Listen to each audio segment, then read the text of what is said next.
Wagner takes a three off the dribble. It's no good. Tip no good. Ball game over. Golden State with a tremendous comeback win here in Orlando. They outscore the Magic 69-49 on a 35-point second half by Steph Curry. And you know what? He's keeping that ball. 12 threes for Stephen Curry, and he's going to keep that one. Welcome to Warriors wrap-up, and why not keep that ball? Of course, Tim Roy on the call, and come on, how many of you still thought that Stephen Curry at age 36 could still do this? In fact, I'm going to start things with the text line, as somebody just simply said, Stephen effing Curry. Of course, they went full expletive. I can't go there. Curry tonight, 56 points and leading the Warriors to the 121-115 victory. The Warriors now 7-1 since the big trade in acquiring Jimmy Butler. That is their fifth straight win, which ties their most consecutive wins on the season. They did that way back in October. And, of course, when they got off to that 12-3 start. Warriors win it tonight over the Orlando Magic, and it's all about Steph Curry. I talked about 7-1 with Jimmy Butler. Forget about Jimmy Butler at least for an evening. I know we've been heavy on the Jimmy Butler talk, Jimmy this, Jimmy that. This was about the guy who owns the Golden State Warriors. This is a guy who, of course, is reminding all of us that, yes, Jimmy Butler is a hell of an addition, but it's still about me driving us home. And tonight, again, 56 points. Keep in mind, his career high, 62. He did that against the Portland Trail Blazers back in the COVID year. Curry also tonight with the 50 points. It marks the first time that he has more than 40 this year, as Curry, again, just simply went off with the 12 threes. He was only 2 away from tying, of course, his splash brother, that being Klay Thompson, for the all-time record, as it was vintage Steph Curry this evening. And it was one of those games where you just, when you thought you were out of these sort of memories, like just when you were like, okay, well, the championships and the Steph Curry thrill, that's sort of in the rearview mirror. We're sort of entering a new era here. This is about Steph Curry entering his twilight years, going off, into the retirement home, as the Warriors sort of just walk this one off, and the dynasty and championships all being done. But here comes Jimmy Butler. And suddenly, and I really do think that there is a yin and a yang here, that with Butler's trade and the rejuvenation with his basketball team, suddenly you're seeing the joy return to Steph Curry.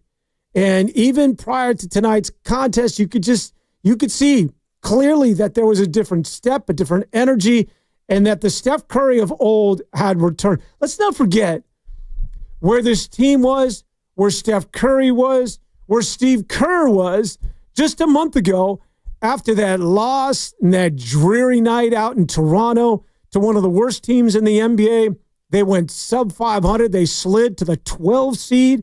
And that's when Steph Curry, of course, in the low of lows this season, had that press conference where, he basically said, it's not going to happen this year. We're not a player away. He went as far as to say, and it's our responsibility that when we leave, that we don't leave the cupboard open, the cupboard empty. And, of course, I'm paraphrasing here, but a lot of people just interpreted that this is done. I don't know if it's done in terms of Steph Curry and in terms of this team being relevant, but certainly this season is done.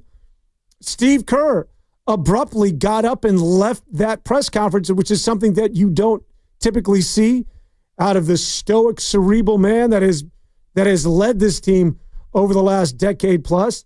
But even Steve Kerr said, being under 500 isn't fun. Got up, and he was done. And here we are a month later. You talk about a roller coaster. You talk about an ebb and flow. And the Golden State Warriors, once again, are right back in the thick of things. They just went to the number 7 seed, as the Warriors tonight are tied with the Minnesota Timberwolves for the 7th seed overall, as the Golden State Warriors now at 32-27, tied with the T-Wolves, just a half game back now on the Los Angeles Clippers. If you're thinking about that 6th seed, the Warriors now just a half game back of not having to deal with the play-in tournament. And, of course, for an aging basketball team, getting rest, getting that week off is absolutely vital. And when you think about, load management and when you're an older basketball team, the idea is just to get into the playoffs, because that's not necessarily something that is a significant factor, I don't think, than when you're an older basketball team and you get into the postseason, because you're going to get rest. Keep in mind, the postseason in the NBA, should you advance, lasts for about a month and a half. The thing goes all the way until June. It starts in April. And so you're going to get an opportunity to rest. It's just that you need to get there first. So I know that I'm maybe like a lot of you, just sort of caught up in the moment with the 56 points once again with Steph Curry tonight with the 12 threes. It's the most 50-point games for a player over the age of 30. He's done that some 9 times. Second on that list is Wilt Chamberlain. It is the most for a player over the age of 35. Keep in mind, he's 36 years of age. He has done that some 3 times. LeBron James has done it twice. As Steph Curry tonight and they needed every single one of them. They needed Steph Curry because this was not a blowout. It was a game in which, Steph Curry carried this team in that first half. It was all Orlando, and he just gave him a glimmer of hope. Did Steph Curry with that 3 just before the end of the first half with a heave nearly 3/4 court as he drained it to cut a lead that was 117 down to 14. It was still all Orlando, as Paolo Banchero, who dropped 41 on the night, had a monster evening, but the 41 points just lost in the shadow of the performance of one of the greatest to ever do it. Certainly the greatest shooter, but one of the greatest to ever lace him up in the history of the sport, that being Steph Curry. 56 points. And again, I reiterate, did any of us think he still had it? And I do think, not that all roads go back to Jimmy, because, again, Jimmy Butler was not necessarily a significant factor in tonight's contest. In fact, I would go as far as to say that this might be his most insignificant performance since he's joined the team in his 8 games. Once again, they've now gone 7-1. But I credit Jimmy Butler because I think he's the guy that has instilled and re-energized and has brought fun back to Steph Curry. And you could see it. You could see the hop in his step over the last couple of weeks. And you can see the joy. You can see the confidence in this basketball team. And for Steph, all he wants is to play competitive basketball once again. And this is a team that, and we can get into this, but again, not to overreact and get into the clouds, but when you look at the construct currently of the Western Conference, the Warriors have as much of an opportunity as anybody getting to where it is that Draymond Green, who made that declaration last week at the NBA All-Star game, where he said that they're winning a championship. Now, obviously, the favorite's going to be Oklahoma, but does really at the end of the day, while OKC will be a favorite, do they necessarily scare you, or does Houston, does Memphis, all good teams? But when you talk about the experience and when you talk about the addition of Jimmy Butler and what it's done in terms of infusing what it is that we saw tonight from Steph Curry, the Golden State Warriors right now are positioned perfectly because, much like that of the NFL, much like that of anything else in professional sports, forget about what it is that you did in October. Forget about what it is that you did in November, December. It's about just putting it into overdrive, popping the clutch, as they say, and ready to hit the tape as you come to the top of the stretch. That's when you want to be healthy, and that's when you want to put everything together, and that's exactly where the Golden State Warriors are at. Keep in mind, the Los Angeles Lakers are doing the exact same thing. They may be the hottest team in the association, but here come the Golden State Warriors once again, now just a half game back of the Los Angeles Clippers for the number 6 seed, and they would avoid the play-in tournament. But, by the way, since they, what was it, 3 years ago, I want to say? No, it was 4 years ago now. They brought in they instituted the play-in tournament. The Golden State Warriors have never won a game in the play-in. So they have not fared well, and it's an opportunity now for them to avoid it altogether and get into the playoffs and be that number 6 seed and just put your feet up for a week and watch everybody else slug it out. as I talked about, the Golden State Warriors, they got down, and they got down big in this contest, as it was all Orlando. See, the Orlando Magic were coming off a 40-point loss as they got absolutely curb stomped at the hands of the Cleveland Cavaliers on Sunday. And anytime that happens, you know that there's going to be an asterisk next to whoever your opponent is going to be in that next game, and it happened to be the Warriors. And the reason being is obvious, is that Orlando, which came into the game with the second best defense overall, and it was, all about Steph Curry, and it was all about the Golden State Warriors in that second half. But as I mentioned, right from the jump, it was Orlando that they had a message. After losing by 40, they wanted to play well. And it's a team that, keep in mind that it's not only the Warriors that are eyeing a 6 seed, but out in the East where just about everybody has a shot. The Orlando Magic are looking to improve their playoff seeding and get into that number 7 seed, as the Orlando Magic, who started so strong. Keep in mind, it was the Warriors and the Magic that were the two stories that nobody sort of foresaw in the beginning of the year. And Orlando, which was dealing with injuries to Paolo Banchero, Franz Wagner was out, and they were like the number 2 or 3 seed for the first month and a half of the season, and then they just fell off a cliff. They plummeted, as Orlando has been one of the worst teams, much like that of the Golden State Warriors. The only difference is that the Warriors, of course, made that trade at the deadline and were able to pivot with the addition of Jimmy Butler. And, of course, we know the rest is history. Now 7-1 over the last 8 games, winners of their last 5 in a row. Meanwhile, the Magic, despite playing good defense, they, number 2, as I mentioned, statistically overall in the NBA, which leads me to another point, which we can, if we have time, maybe we can go down that road, that the idea that defense wins championships, certainly you need to be a good defense, a good defending team. And when you look at the West last year, I would argue that it was Dallas that turned it on defensively towards the latter part of the season, which propelled them, of course, to the NBA Finals. And the Los Angeles Lakers have been good defensively, but good offense right now is beating good defense. And tonight was a perfect case in point. While defense is certainly important, I don't know that, the old mantra that it's the reason why you win NBA championships, when you look, of course, what it is that the Boston Celtics also did a year ago, where they just simply outscored Dallas. It wasn't that Dallas was bad defensively. It's just simply that, offensively, it was the Celtics that were the best in the NBA. So while the Magic came in as the number 2 defense, when Steph is doing that, I don't care. You can be number 1. You can be the best in the history of the game. You're not going to stop him. As I mentioned, the Magic came into this game with incentive after getting blown out by Cleveland. They started things with a 9-0 run.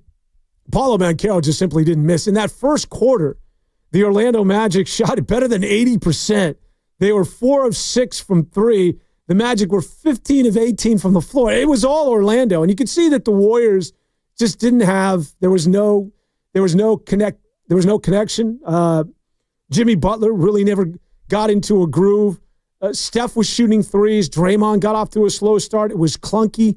But here's the thing, is that, and I'm sure those of you in Dub Nation feel the same thing, that there's a sense of confidence now that when it's not going well, very similar to like in the beginning of the year, when the Warriors were in that 12-3 start, that went on that challenging road trip where they had to play OKC, they had to play Boston. And even when you were down early in the contest, you just had that sort of confidence that the Warriors were going to come back at some point. They were going to make a run. That this team now firmly believes that no matter who they play, that they should win. And they start things on a positive note to begin the 5-game road trip. And do not be surprised if they run the table. I don't want to get ahead of myself, but when you think about Charlotte, the New York Knicks, which is the number 3 seed out in the East, and obviously a good basketball team, and then, of course, you wrap things up against Brooklyn. This is a Warrior team that can go 5-0. And that's just, it's a reflection of where they're at right now and the confidence. And Steph Curry just dragged them through tonight. I mean, this wasn't about Jimmy Butler. This wasn't about, we talked about the inside-out game and the hustle and the defense. They didn't play any defense in that first half. This was about Steph Curry showing you that he can still do it at age 36 with 56 points tonight, 6 shy of his career high. And again, he has the most for a player in the history of the association over the age of 30. He did it for the 9th time in his career, and he has the most for any player that's played this sport over the age of 35, as he did it for the 3rd time, 6 shy again of his career high of 62. In that first quarter, all Orlando, and in the second half, Orlando continued to run away. They were up 17, and then Steph Curry, as I mentioned, just before the end of the half, it hit that crazy 3 to keep them within 14. And then in the second half, it was all Steph. But let's not leave out, if we just focus on Steph Curry, and certainly, the morning show, and I'll be in tomorrow. I'll be alongside Guru. We'll be going nuts, talking Steph Curry, but let's not leave out Quinton Post. Quinton Post was instrumental in tonight's come-from-behind victory. As Post, and quite frankly, and not to, who am I to second-guess Steve Kerr, but I thought he should have got a little run early on. It was clear that when you take on Orlando, they've got a front court of guys that go 6'10", 6'10", respectively, and are all large men with Boncaro, and I'm missing the other gentleman. Obviously, Franz Wagner. And Cam, when you get an opportunity, I need the 3rd big guy for the Orlando Magic. But they're huge. And I'm going to look it up now. Orlando was just, they're big. They can stretch the floor. It just looked like a game that screamed for, the appearance of one Quinton Post, because Quinton Post is the one big over 7 feet. It was Wendell Carter. How can I forget Wendell Carter? So Wendell Carter, Paolo Banchero, the kid out of Seattle, and of course, Franz Wagner. You're talking about guys at 6'10" that are close to, 265 pounds. And the Warriors are starting a lineup with Draymond Green, Jimmy Butler, and, and it's Moses Moody and company, and Steph Curry and Podziemski. So at some point you would think that now, because Steve Kerr has this new toy, that being Quinton Post, that this would be the perfect opportunity, just because of the matchup that would dictate to see Quinton Post a little earlier in this contest. But QP would get his chance. He started in that second half again. I think that the matchups dictated that. Clearly the size was bothering the Warriors. And Paolo Banchero is just a beast, an absolute beast. And Quinton Post, he made a difference, not only offensively, but just with extending his hand and getting out and challenging shots on Paolo Banchero. Banchero suddenly came down to earth, and you knew that was going to happen, that this was a team that wasn't going to maintain that torrid shooting that they had in the first half. And a lot had to do with Banchero, who's changing shots. And you clearly needed that big. You needed somebody in there to challenge and to go toe-to-toe with the big fellas in that big front line of the Orlando Magic. He would finish with 18 points in the game. And then, of course, it was his ability to stretch, his ability to be that catch and release 3. And he was on target tonight, and they needed it. The one thing I would say on Quinton Post, though, young fella, you've got more than just a 3. I think that he feels as though that his repertoire right now, or he feels as though the only reason I'm here is to obviously play defense and then to stretch and shoot a 3. Back a fella down. There were opportunities there where he was giving it up, I thought, a little too prematurely to Podziemski late in the clock for bad shots. When he was in the mid-post, go ahead and back your defender down when you have the height advantage and give me a little jump hook or do something. He has the ability to do that. And I think he's too deferential at times when he's close to the rim, because I think he can do more than just shoot 3s, and you need to see that. That'll come with growth, and I think that'll come with confidence. But right now I think he feels as though he's just a one-trick pony, and that's to shoot 3s, and he did it tonight. And Quinton Post, I think, is worth underlining and highlighting in this contest because he was huge as well, finishing with the 18 points in the game. But, of course, it was Steph Curry that was the story. As we look at the story, the scoring line, and Jimmy Butler, as I mentioned, probably his most ineffective game as a Golden State Warrior in just about every aspect. His defense was good. And, of course, he turned it on when he had to defensively towards the end of the contest, would finish with 5 points and the 4 rebounds. Moses Moody was meh. He was okay. He had 10 points. But his defense, again, was evident and was crucial down the stretch. Draymond Green would finish with 12. And then, of course, it was Steph Curry that would finish with the 56 points and was just absolutely out of his mind. At what point in that third quarter, it was just, it's like we turned back the clock and went to 2016. It was the threes. It was just carving guys up, looking for the whirling dervish, looking for the opportunity to get to the line and get to the rim. And then, as I mentioned, Quinton Post with the key. In 24 minutes, he had some 18 points. And I really think that Quinton Post, in that second half, he was huge, as Post would have big defensive moments, but also got into it in those first 3 minutes where he was big and was able to score for the Golden State Warriors as the Warriors were just trailing throughout, but then able to make that run in the third quarter. And again, when you're talking about the second best defense overall in the association, the Golden State Warriors put 40 on them, 40 points in that third quarter, as the Golden State Warriors were able to take a lead at 82-75.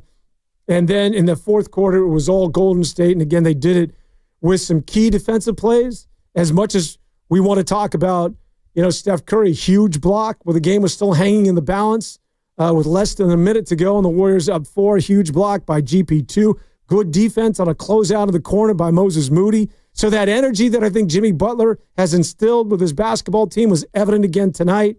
But it was all about Mr. Steph Curry. Steph effing Curry, as the text line said. Without further ado, let's get out to the head coach, Steve Kerr, to talk about his veteran point guard. He was due for one of those, That's what I love about Steph, and one of many things I love about Steph. He always shoots the half-court shots. He doesn't care about his percentage, and he's had so many the last couple of years that were right there. And as soon as he let it go, I said, that's it. I just felt it, and I thought that set a good tone for the second half, gave us a little bit of a lift. Everybody was excited.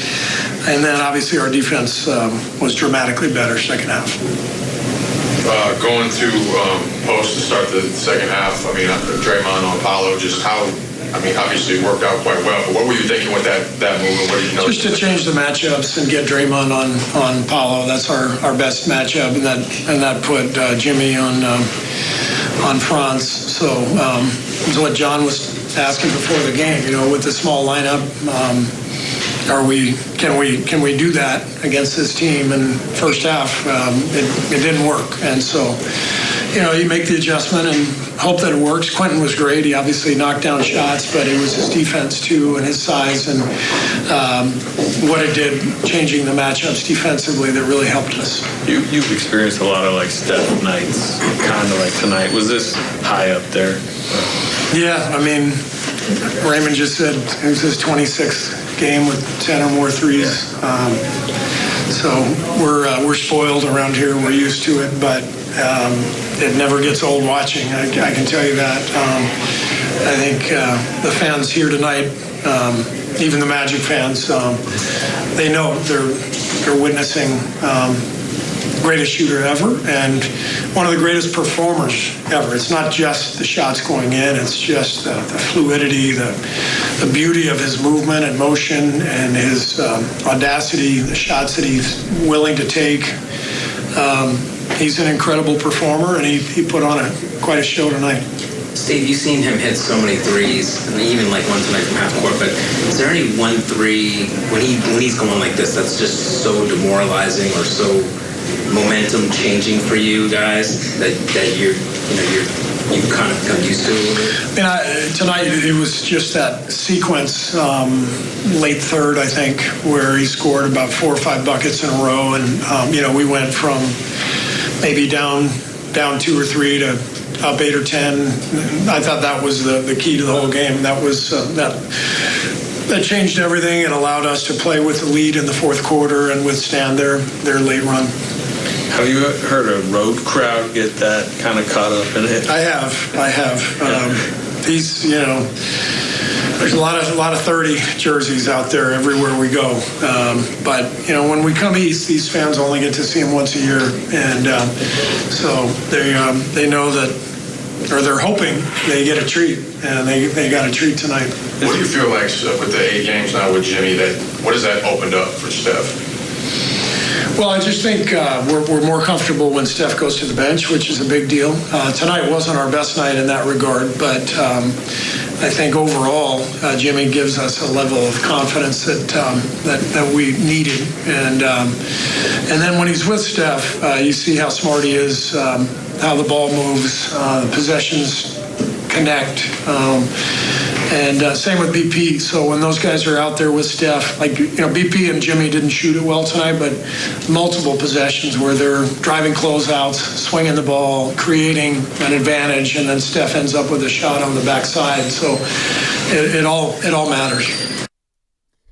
Yeah, a huge night by Steph Curry as the Warriors tonight win it 121-115 as the Steph Curry show continues. I got a question for all of you out there. If Jimmy Butler isn't on this basketball team, if they don't make this trade, does Steph Curry have the 56 points tonight? He might. He might. He's certainly capable of doing it. Again, I just think, and I hearken back to where this team was a month ago after that loss to Toronto, which really seemed to be the low point of the campaign. And that's when Steph, of course, had the now infamous post-game quotes that a lot of people interpreted that he was quitting. And, of course, he had to clean it up the next day. And Steve Kerr abruptly walked out on that press conference and says it's no fun being under 500. They were out of the play-in game. They were the 12th seed overall. And it was going from bad to worse. It didn't look as though that there was any sort of hope, any sort of a lifeline. And now with Jimmy Butler, again, you can just clearly see the confidence in the basketball team. I think you can see the confidence in Steph Curry, and you can see the joy, because they kind of go hand in hand. That when the Warriors are being mentioned with NBA championships, now look, whether that happens or not, a lot of things have to happen between now and then. But just the fact that you're talking about the Golden State Warriors and they're creeping up on people's radar again. And we're talking about the Warriors in the postseason. And we went as far as whether Draymond was being tongue-in-cheek and just poking the bear and having fun at people's expense or looking for ratings on TNT. But the fact that he said that the Warriors are going to win an NBA championship, just to hear the Warriors an NBA championship in the same sentence again.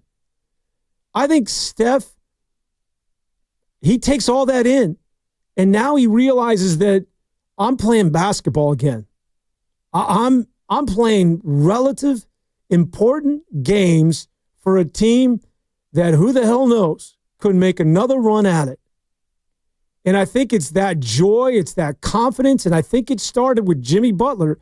Not that Jimmy's responsible for every damn thing that goes on with the Golden State Warriors, that's right, because again, Jimmy had, I think, a pedestrian at best basketball game, probably his least productive contest since he's been with the team. But I think he's infused what it is that we saw from Steph Curry. I'll go as far as to say that if Butler's not on this team, they don't make that trade and the Warriors continue to lose, Steph Curry isn't doing what it is that he did tonight. You're not seeing the 56 points. In fact, you could see that this was coming. You could see the way Steph has been playing over the last couple of weeks. And this is what happens when you get Steph and give him an opportunity to sniff another title or at least making a run in the postseason. And the joy is just clearly returned to Steph Curry. And I think that had a lot to do with the 56 points. It's the 26th time? Is that what Steve Kerr just said? 26th time with 10 or more threes, 12 of 19 tonight again. The team finished with 19 threes, and he had 12 of them. And it was all Steph. And a night where Jimmy Butler wasn't doing much, and again they weren't getting much from anybody. But Steph was just, he's been reborn, and I think a lot of this is just because of the fact that Jimmy Butler has helped turn back the clock for this guy.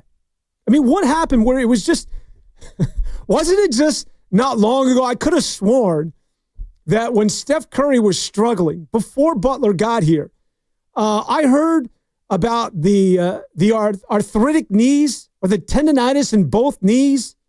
He had a bad digit. His hand was wrapped. Is his hand still wrapped anymore? I haven't heard anything about his knees. Suddenly, that's no longer a factor for this man. Now, I'm not saying that he was quietly quitting on the team. No, I'm not going that far. I'm just saying that this is the new Steph. Suddenly the knees are not an issue. And that happens when you've been rejuvenated. And I think that what it is that he did tonight, I'm with Coach Kerr, that you could see this powder keg was loaded and it was ready to go off.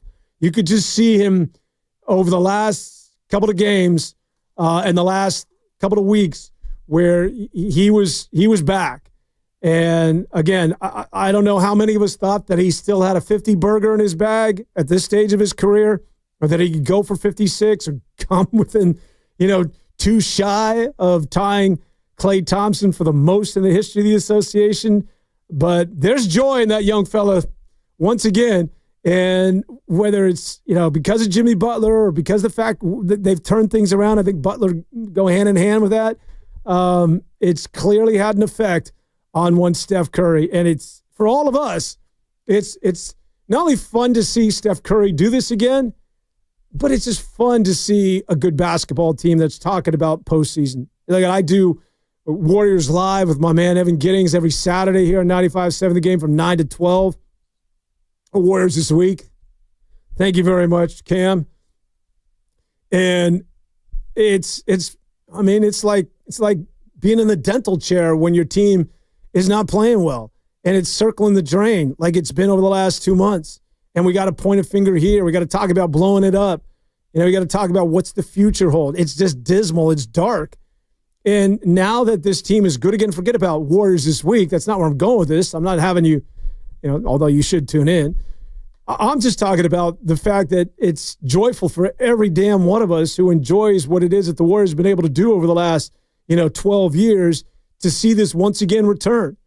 And whether it's for a brief stint, whether they're out of the playoffs after, one and done, which would be disappointing. It's the fact that the excitement is back and you're watching games much like that of the team, expecting them to win and knowing that they can beat anybody.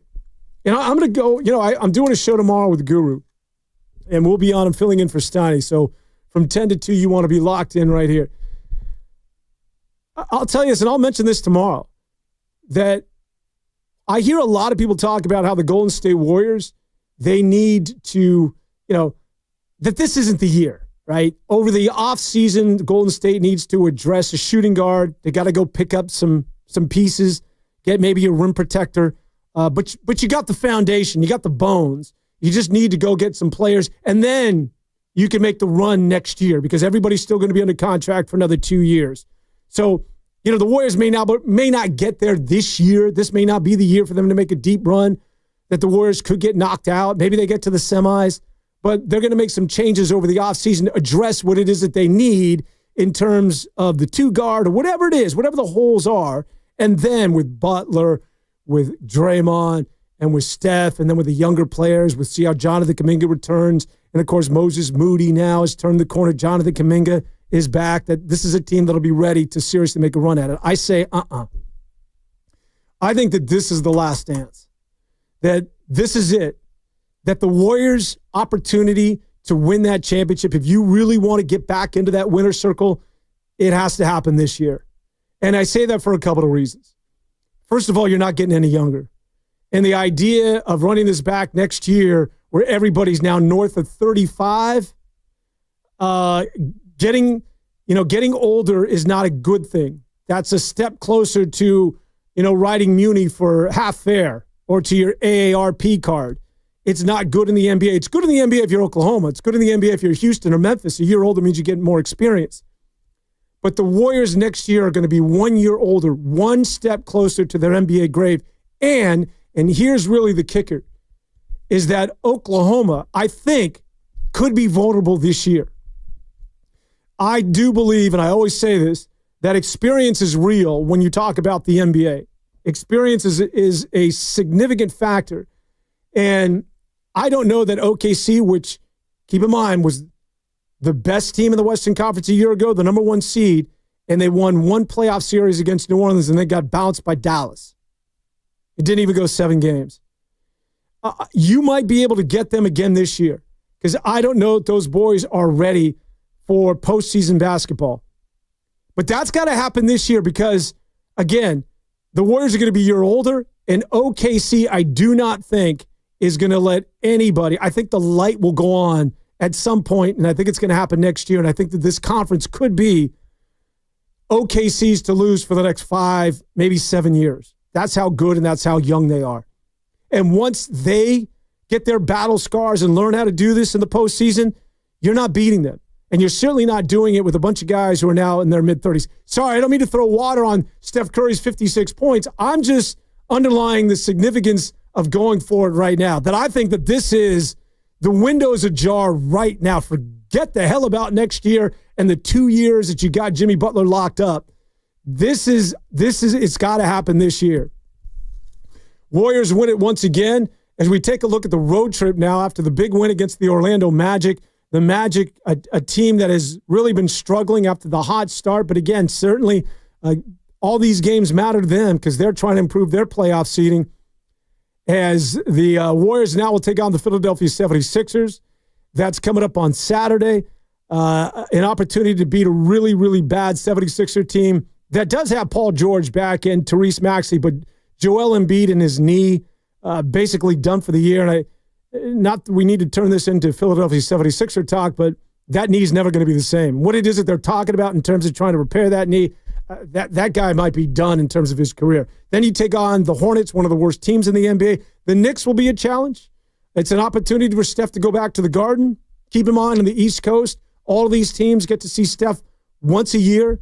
So there's going to be that sort of electricity once again in the building. And you take on the Knicks, who are the number 3 seed, but they've struggled of late. I was out in New York. I saw them get blown out by Cleveland, blown out by the Celtics. This is an opportunity for the Warriors because, as we have seen since Butler's joined the team in the 8 games, they've gone 7-1. But it's been a couple of tomato cans. It's a lot of Chicago. It's a lot of Charlotte. A significant win tonight against an Orlando team, but still an Orlando team that's sub 500. Playing the New York Knicks, the number 3 seed in the East, at the Garden in New York, where everybody's going to be there. Rest assured. It ain't going to just be Spike. It's going to be everybody. And I'm talking about rappers, actors, Fat Joe will be there. They'll all be on hand. That's a game that you want to circle. That's a game because you want to beat a good team and you want to do it on the road to validate this thing. And then you wrap it up against the Nets, who have not been very good, but Brooklyn has been much better of late. I knew that I would poke the bear and get somebody to call in. Enough of me just talking. Let me hear from my man, Filmo. Filmo Mike, hanging out and wants to talk about the Warriors' big win tonight. What's up, my man? What's up, Dan? You sound good, man. For real. You from Hawaii, right? Hell yes. Yeah, I could tell. Yeah, man. Nah, you super cool. Nah, but I just want to say, man, what a game. For real. I'm just looking at the tweets, man. When Steph Curry's in his zone, he's one of the most entertaining people I've ever seen in my life. And when you say that, like when we say that, Dan, like you've seen a lot of people, I've seen a lot of people, it just makes it sound old. But I'm just saying, bro, like LeBron, Kobe had it. He had it. Jordan, of course, had it. Or Tiger Woods. But I'm just trying to think, man, who in sports that captivates it in the showmanship, it's just second to none, man. And I pinch myself. I'm 40 years old. I pinch myself. I think, like, man, how great is that I've seen the worst of the Warriors, and I got to see the greatest of the Warriors and one of the greatest players of all time every night on channel NBC Sports, CSC, whatever it was. Man, I'm just so blessed, man. And shout out to Cam. Cam feeling like I'm feeling, bro.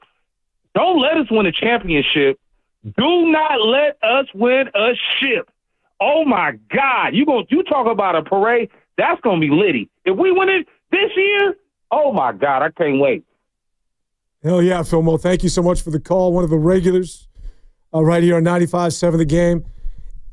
You know what? Listen, Filmo, a championship in the Warriors this year, look, I know that I'm caught up in it a little bit. I think we all are. I think we need to sort of just let this breathe. Again, let's see the Warriors and Jimmy Butler in this new version play the Knicks in the Garden, the number 3 seed in the East. Let's see them play some of the better teams. Even the Pistons when they come back home. The Detroit Pistons, one of the hottest teams in the association, believe it or not. Now, that's a team that's, I think they're the number 6 seed.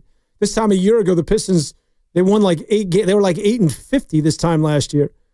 But you just need to see them beat some good teams. But when you look again at the Western Conference and teams that have not proven themselves in the postseason, there is an opportunity. This is one of those years that when you look at the West, you should not be scared by Oklahoma. And I know they have destroyed everybody this year. They have been dominant during the regular season, okay? First of all, the Warriors have been very good against Oklahoma this year. And Oklahoma, again, does not have the experience. And it's, when you look at Oklahoma, you look at Memphis, who will go as far as Ja takes them. When you look at Houston, that's without, as long as Van Vliet is out, without a true leader or go-to guy in clutch moments, there is an opportunity here. And I think that when you look at the West this year, it's not the top rung of the ladder that you want to keep an eye on, but rather you want to keep an eye on the bottom half. And this isn't, if you've ever listened to me to do Warriors Live, you know I'm not homering this thing, but that's the threat. It's the Lakers and it's the Warriors at this point. The Lakers with Luka Doncic and LeBron James and the way that man is playing these days, that's for real. And they've done it with defense. And as much as it pains me to say this, because I'm not necessarily a big fan, especially after he went after my man, Lucas Alexander, but J.J. Redick's been a hell of a coach. What it is that he did against the Joker and the Denver Nuggets was for real. Now, here's the thing. As I get ahead of myself, now you're just a half game, a mere half game. We were talking a couple of weeks back that it was a daunting task to get to the number 6 seed because it wasn't that you were so many games behind the Los Angeles Clippers. I think it was like 3 at the time, but you had to leapfrog so many teams. You did that. All right, Sacramento's out of the way. Dallas is out of the way. Minnesota's now out of the way. You've now got the crosshairs in a matter of 10 days on the Los Angeles Clippers. Clippers, don't look over your shoulder because here they come. The Warriors are on the outside, and it's like the Derby, man. It's like that horse is ready to make that kick. And it's, the Warriors are closing in on that 6 seed. If the Warriors do indeed pass the Los Angeles Clippers, who have been struggling of late, now you're at the 6 seed. But I would just say this. Just be careful for what it is that you wish for. Because while I think that the Warriors need the rest, you want to get in on the 6, you want to miss the play-in tournament altogether. But as a 6 seed, most likely you're going to see the Denver Nuggets. If the season were to end today, you're going to see the Nuggets. Now listen, while I talk about the top of the West having holes and having some warts, I'm talking directly about, I think that OKC could be vulnerable in a 7-game series. The one thing about OKC is their defense is amazing, right? We talked about Orlando being number 2 statistically overall. Well, number 1 is OKC. The difference being between them and Orlando is that they got also one of the best offenses. And they also have what might be this year's MVP in SGA. But if you get them in a 7-game series, you can sort of get an idea of what it is that they're doing defensively. That's the benefit of the experience and playing in a 7-game series where, okay, we now understand what it is that you're trying to do. You can schematically now begin to counter a team like that of OKC defensively. That's the benefit of being in a series, an elongated series in the postseason. And not only that, again, I just go back to a young basketball team that's playing a veteran squad like that of the Lakers or the Warriors, that if you steal one, especially if you take that first game on the road, you know what happens? Panic. Panic sets in with a team like that of OKC. It happens every single year.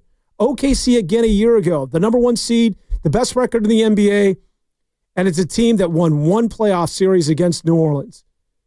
And so they could be vulnerable this year. Again, if you miss it, I think this is the last dance. I think the Warriors need to cash that ticket right now.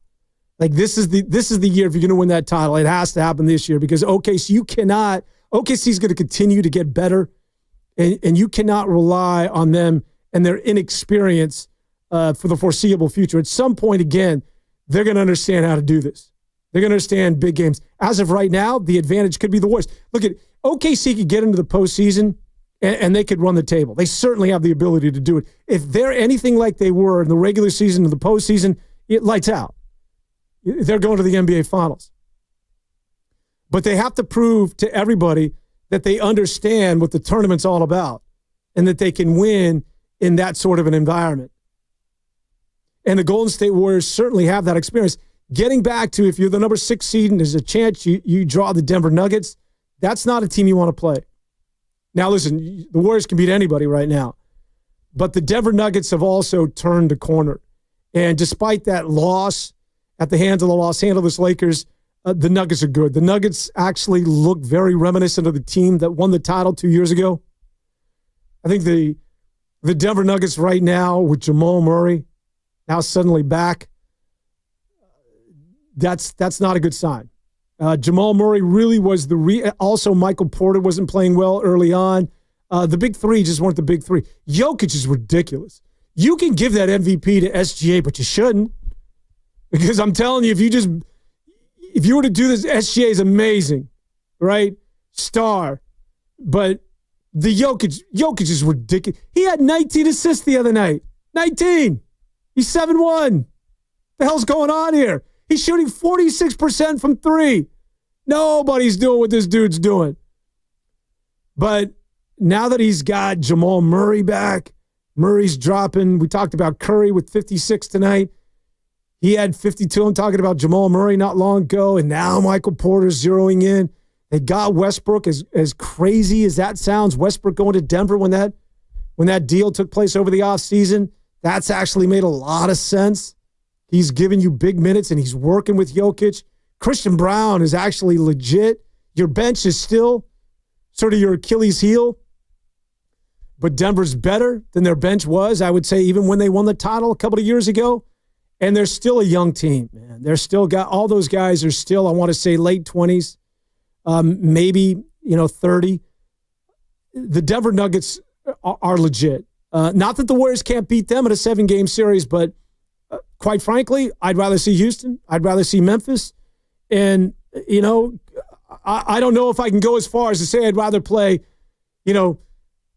OKC rather than Denver, but the Nuggets, again, have the experience. They're battle-tested. They just won a title. Jokic is ridiculous, and now Jamal Murray has returned. For whatever reason, Murray, maybe it was because of the injury, but Jamal Murray's being a beast again. And so is Michael Porter. And they got some pieces this year that they didn't have in the past. So that's who the Warriors would see in the 6th seed. But so be it. Bring it on, because the West is leaving an opportunity here for everybody. If you really want to get into this and you really want to get excited about Warrior basketball, it's the way this thing has been constructed that should give everybody some level of excitement. All right, let's just take a quick call before we get to a break. Eric's hanging out in Millbrae. Eric, what's on your mind this evening? Welcome to Warriors Wrap-Up. What's going on? Yeah, it's just Curry is just incredibly special. Still, at this point in time, there's nothing like him in sports. When he gets going, you got opposing crowds chanting MVP. That's how iconic he is. And a night where this team's really struggling, he just puts them on his back and really takes over a game. And he can still do that. And don't plays him out, that he can still be that number one option. And I think Jimmy's still going to be that number 2. But when Curry's locked in, I don't think there's any defense or team that can really stop him. If you're the Warriors right now, you're looking at the schedule. Outside of that Knicks game, I don't think there's a team that should beat them. If they play their level game, barring if they don't slip up or anything like that, I mean, these are all games they should all clean out. The Knicks game should be tough, but even that's a winnable game. So the way that you're looking, if you're the Warriors, you want to be a top 6 seed. You don't want to be in the play-in. So if everything goes accordingly, you play like you are right now. I don't think the Clippers are going to stay ahead of you. So I think they're going to drop off. I think the Lakers are too far ahead of them at this point in time with less than 25 games left. So you want to finish 6, and you want to hope that Denver finishes second and you get Memphis in the first round, because Denver, I think, is the one team that gives them the big problems, obviously, with Jokic and the size with Gordon and Porter Jr. and Murray. So, you should mention OKC. The Warriors play OKC well, so I don't really fear them as much. I think Denver is the one thing they do because they're a matchup problem for them. But if you're Warriors, you want to just play your game, finish 6, which I think they will, and you want to hope they get Memphis in the first round, and hopefully Denver does their part and finishes second. So if that lines up like they are, I think the Warriors are sitting pretty to make a deep playoff run. I'll get your opinion on that. All right, Eric, thanks so much. It is fun to see Steph Curry do this again. Listen, I've talked about the playoffs. I've talked about potentially this team. And I'm talking about the Warriors doing some serious damage, all, serious possibilities. But just, again, to get back to Steph Curry, 56 points. He becomes the first, he has more points over over 50 points over the age of 30 than anybody in the history of the league. He's got more 50-point games for any player over the age of 35. 56 tonight. He hadn't scored more than 40 the entire season. 12 threes, 2 shy of the NBA record, 6 shy of his career high. Who thought he could still do this? And he did. And you want to know why? Jimmy Butler. All roads go back to this dude. He's instilled and re-energized the great Steph Curry. We'll talk more about Steph Curry and the Warriors. We wrap this thing up. We'll be back right after this quick timeout.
Podziemski out to Curry. Pump fake. Fly by. 3-ball. Got it with the buzzer sounding. The shot clock was winding down. It's his 12-3 of the night. He's got a 52-point game. More importantly, the Warriors lead by 5. Now back to Warriors Wrap Up on 95.7 The Game. Hi again, everybody. Dan Avone along with you. Welcome to Warriors Wrap Up as Golden State wins it. It's their 5th in a row. That ties the longest win streak on the season. The Warriors now in 7-1 since the big trade in which Jimmy Butler decided to sign with the Warriors. But this really didn't have anything to do with Jimmy Butler. Well, at least directly, because Butler played probably his most ineffective basketball game since he's put on a Warrior uniform. But I think that what he's done is he's rejuvenated the entire team, especially a gentleman who wears the number 30, that being Steph Curry. And for whatever reason, if you missed it, Steph Curry tonight had one of those evenings. 56 points for Steph Curry, 6 shy of his career high of 62, which he had against Portland during the pandemic. He has more games over 50 points over the age of 30 than anybody who's ever played this game with 9. He has more 50-point games than anybody over the age of 35 with 3, one more than that of LeBron James. His 12 threes tonight were just too shy, of course, of tying the record of Klay Thompson for 14 in a contest. All of this at the age of 36. And he did it with the ability to step back, to find that crease. And you could tell early on when he had it cooking that it wasn't necessarily heat checks. It was just put the ball in his damn hands and get out of the way and watch the show. I gotta tell you that I felt that those days were done. Watching Steph Curry over the last couple of years, and certainly he's one of the best shooters. And he can play this game until he's in his mid-50s. He'll always be one of the best shooters. But I didn't think the ability to dominate or have 56-point games or to shoot 12 threes in a game or to put on a sort of performance for 4 quarters like he did tonight, I quite frankly didn't think that he still had the capability of doing that. And again, I think a lot of this traces back to the fact that he now is instilled with a level of confidence and excitement that this team is now being associated with things like a deep run in the playoffs. And just to steal the words from one Draymond Green, again, where the Draymond was just having fun at the expense of everybody tuned in for the All-Star weekend, this is a team that is going to win an NBA championship, according to Draymond Green. But it looks like Steph has returned to a player that plays for a significant basketball team, as opposed to the guy we saw again a month ago in Toronto. I don't know if any of you have been in Toronto this time of the year. It ain't fun, all right? It's cold. I don't know if it was snowing. And it was the low point. The team lost to one of the worst teams in the NBA. They were sub 500. They were at the 12th seed, and it just looked like things were done. And Steph, I'm just reading the text line here that somebody says Steiny wanted to trade Steph. He's hit the sack like 4 hours ago, so I don't think any of those words are going to resonate. By the way, don't forget to join me and Guru tomorrow. We'll have all of the action. We'll recap all of this and get in all things sports beginning at 10 to 2. But let's continue the conversation, get out to Santa Clara. Jesse wants to talk about, I'm assuming, Steph and the Warriors who win their 5th straight tonight. Jesse, what's on your mind, buddy? Yes, sir. Yes, sir. Yeah, I just wanted to chime in a little bit about Steph's greatness. And I think you could see it like before halftime. Like he had that look in his eye. And it kind of reminded me of those days when Kobe used to show his bottom teeth. Like it was like that locked in kind of mentality. And yeah, I mean, the Warriors, the other side of it was, it's like the team was so stagnant just watching. It was like you're watching greatness. Get the ball to Steph. Everybody get out of the way. But when he stepped off the floor, it was like, damn, everybody was just like, looked like deer in the headlights. It was just something to talk about. I don't know. But yeah, that's my only thing is we're watching one of the greatest players of all time. So it's fun to watch. It was. And thanks for the call, Jesse. That's the operative word. It's fun. It's fun again. It's fun for Steph. It's fun for all of us. We can watch this thing now, and it's not as though it's just a circus for a bad basketball team. It's It's 56 points for a team that needed to win every one of these games with the 20-plus games remaining. As you hit the stretch, every one of these wins, stacking wins is a necessity. All of these games are vital. And I think that goes hand in hand with Steph. When you're playing important games and when you're a team that's now good, and we'll see how far they go with this, but when you're good right now, you're going to get the best of Steph Curry. Steph Curry will do what it is that he did tonight. 56 points for Steph Curry. And again, I didn't think he had the capability of still doing this. I commented on this on Warriors this week where I said, he does not have a 40-point game this year. And I didn't even think he'd get to 40. But you can clearly see that while the entire dynamic of this basketball team changed about 3 weeks ago at the trade deadline, it was evident tonight in Steph Curry. Because when Steph Curry plays with joy and he's playing with a competitive basketball team and a team that has an opportunity to do some damage, and Steph knows what's going on in the Western Conference. He knows that OKC doesn't scare anybody. Let's go back out to the phone lines. Oh, hey, Tony and Alameda, I'm looking forward to this because, I'm glad that you reined me back in because we need to talk about QP when Quinton Post. What's on your mind, Tone? Hey, man. Okay. Just before a second quarter is over, okay, we look ugly there, okay? And then we started on the third quarter, and when I saw Post in there, I said, whoa, okay, they took out Moody. I said, okay, so we got bigs there now because they had like 6'10", 7-footer. And, I mean, Jimmy, he cannot get his shot at all. He's having a hard time there. So we got this Quinton Post in there, and he started out everything just going everything right. That's what started also with Curry. With his point, we cut it down. We cut it down, 2 points or 3 points, I think. Then everything just got better. With him in there, he's not all the time. He does give us a little lift in there, but the rest of the guys there, like Puds and the rest of the guards in there. GP, he did some good stuff in there, but Curry and Post, they did some damage, and Green. That's the main thing tonight with their defense. And Jimmy, he had a day off tonight, but it's okay. He needs a little break. But Curry, he took over after Post just settled it in the table in there. I said, okay, we're down by 2.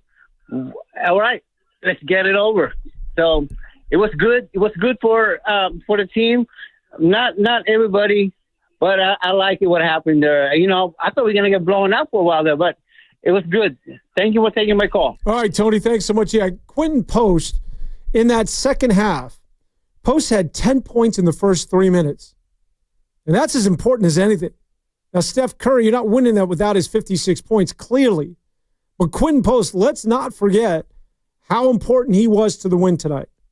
Because it was all Steph Curry, but you needed somebody else. And it wasn't only that Quinton Post, again, gave you 10 points in the first 3 minutes that started the Warriors on that 40-point third quarter against, statistically, the second best defense in all of the association. But it was Quinton Post's defense. Now, Steve Kerr said that he started Quinton Post in the second half because he wanted to switch Draymond Green on to Paolo Banchero. I thought when it was on a switch or whether it was just Quinton Post watching Banchero, I thought it was Banchero or it was Quinton Post that really bothered Banchero with his length. Keep in mind, Paolo Banchero he's a good 6'11", 265. I talked about that front line with Banchero, Wendell Carter Jr., and Franz Wagner. Those are some big boys. And I was surprised that we didn't see Quinton Post earlier than we did. Simply because, matchups dictate these things. But now that you have a stretch 5, and I don't know that Steve Kerr has ever had a stretch 5 in his entire run. Like when the Warriors are winning titles, they were doing it with the likes of, it was Andrew Bogut. It was Pachulia. It was Festus Ezeli. Those guys aren't stretch 5s. I don't think he's ever had one of these guys. The Warriors, ironically enough, they changed the sport, or They started shooting threes. They changed how everybody has to extend. They brought everybody out, and Steph and the Splash Brothers created a new way of doing it. Now everybody does it, and everybody has a stretch five, except, ironically enough, the Golden State Warriors. During this entire run of three ball over the last 10 years, the one team that hasn't had a stretch five, I would argue it's the Warriors. And now you have one, and Steve Kerr has this guy that you can use if the matchups dictate. Well, clearly tonight, I felt as though that matchup was screaming for Quinton Post to get into the game earlier than he did. And thankfully, he started the second half, and again, he had 10 points in the first 3 minutes and was just absolutely on fire. And he was a big part of what it is that the Warriors did in terms of overcoming a 17-point deficit. The only thing, Quinton Post, my man, you can do more than just shoot a three. If you got a height advantage, you got to back some guys down. I always talk about this, why guys are so afraid of playing out of the post. If you're 7'1" and you got somebody, as I used to say, there's mouse in the house. You got somebody that's clearly smaller than you. Just get to your mid-range or just get to the rim, my man. You can do it. It's not just about a stretch three. There are opportunities where he would kick out late in the clock to Pajemski for just a bad three. And I'm like, oh, my God, you cannot give that up. Go ahead and back him down. Put him in the torture chamber. All right. Bleacher Dave, West Oakland is the location. Continue the conversation after Curry drops 56 in the Warriors' big win tonight. What's up, my man?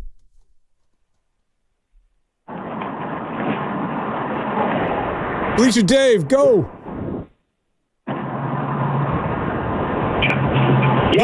Yo. What it do, baby? Where the hell are you? I'm right here, right now, man. That's all that counts. Look, there's only one thing you got to remember in life. The postman always rings thrice. Boy, that dude hit a master. You like that, huh? You like how I did that? That was he hit a big three, and all of a sudden we're all feeling good. And dude, they're doing this without the most exciting young player on the team. Mingus still ain't even back yet. So, working him back in is a thing, but I think that's an asset. Man, watching Steph Curry do what he do. I mean, the dude is almost 37 years old. He got up 19 three attempts tonight, made 12 of them. And guess what? He did that. So Klay Thompson got 14, but guess what? Steph Curry don't have Steph Curry attracting the defense. Say Klay Thompson had played with Steph Curry to draw attention, so he was able to give that many shots and make those many threes. Steph got up 12 tonight without having somebody else to draw away the attention. I mean, this team is all of a sudden is relevant. They're exciting. They're confident. The fans feel it. The last two games at Chase were bubbling. It was buzzing. It was like, back in the East Bay, it was like the most bubbling two games all season, probably since the last playoff run. This team all of a sudden is exciting. They're relevant, and we're gonna see what's gonna happen. I'm not gonna make any ludicrous predictions, but let's be delusional because we still believe, baby, don't we? Yay! Bleacher Dave, thanks so much. Yeah, it's fun again. I'm reading somebody on the text line here. Dan is definitely not a homer. I'm assuming you're being a little tongue-in-cheek there. Yeah, I'm drinking some of the Kool-Aid right now. Guilty as charged. This is, it's fun to see the Warriors and not only win again and talk playoffs, but to see Steph go for 56. And it's significant that it's 56. We've seen Steph, if he had 35 tonight and led the Warriors to a win, we'd certainly be talking about Steph. Or even if he got 40, but 56. I mean, you just have to let that settle in for a bit. He jacked up 19 threes and hit 12 of them at age 36. I mean, did you think he still had the ability to do that? And I don't think it's coincidental that it's gone hand in hand with this rejuvenated, brought back to life, resuscitated reclamation project called the Golden State Warriors. Like, I think that all of it is connected. And that is a team now that has all of a sudden found itself in this ebb and flow of a basketball season where they were 12-3, the toast of the town. Steve Kerr went as far as to make comparisons on more than one occasion in press conferences how this Warrior team is very similar to 2022 and they won a title early on in the season. And then they just sucked for about 2 months. And then we just talked about how it's over. I would talk about going younger, blowing it up. I was not on board with the Paul Georges, the Lauri Markkanens. I felt the team needed to get younger. And now we're here. Forget about how we got here, but somehow the Golden State Warriors are now a threat, a serious threat in the Western Conference. So it's exciting times. We'll continue with the phone calls. Let's get out to Big D. Josh wants to join the program. Josh, we'll give Cam an opportunity. He's working hard. Josh, what's on your mind, man? What's up, man? Hey, what's up, y'all? Yes, sir. I would love to be a Warriors fan, man. This right here is beautiful, man.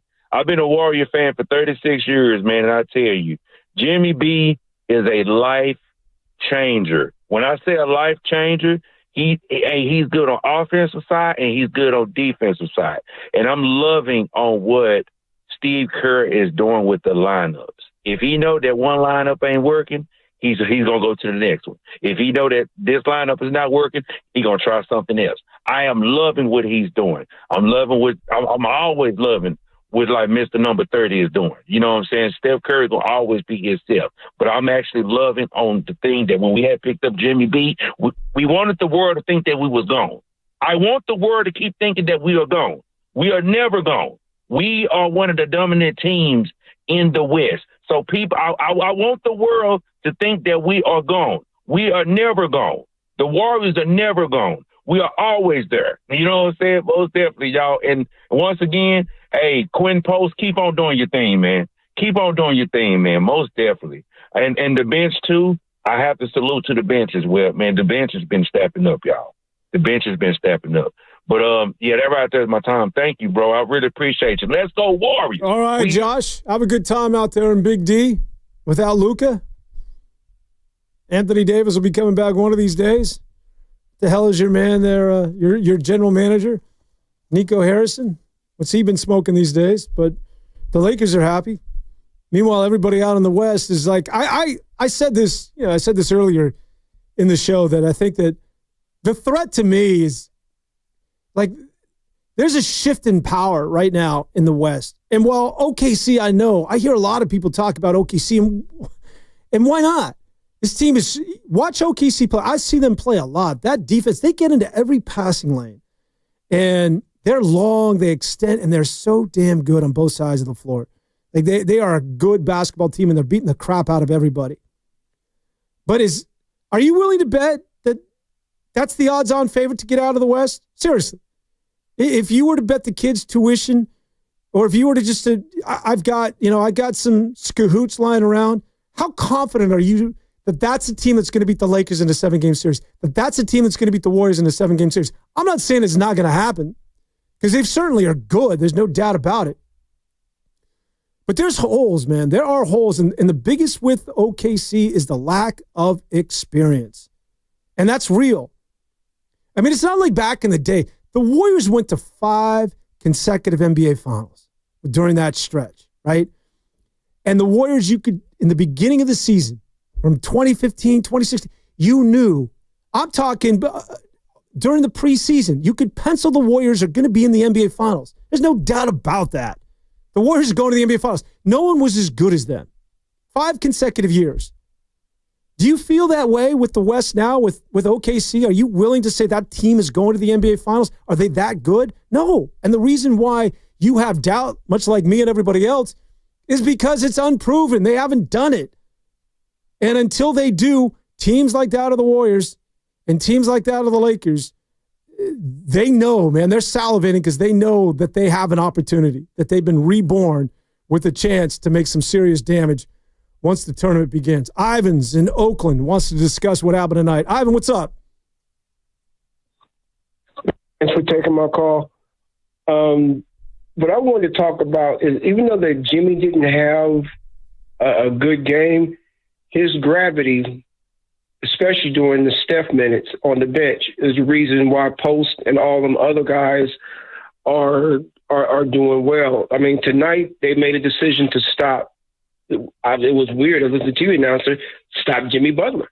Because normally when he was going after Curry, Butler was killing him, averaging 27 points a game, and he makes a difference. So tonight they decided, well, we're just going to let Steph go. And you see what happened there. You just can't do that. So I promise you, when they go to Philly, Philly's going to say, the heck with this. Jimmy just going to have to beat us. Steph won't do it.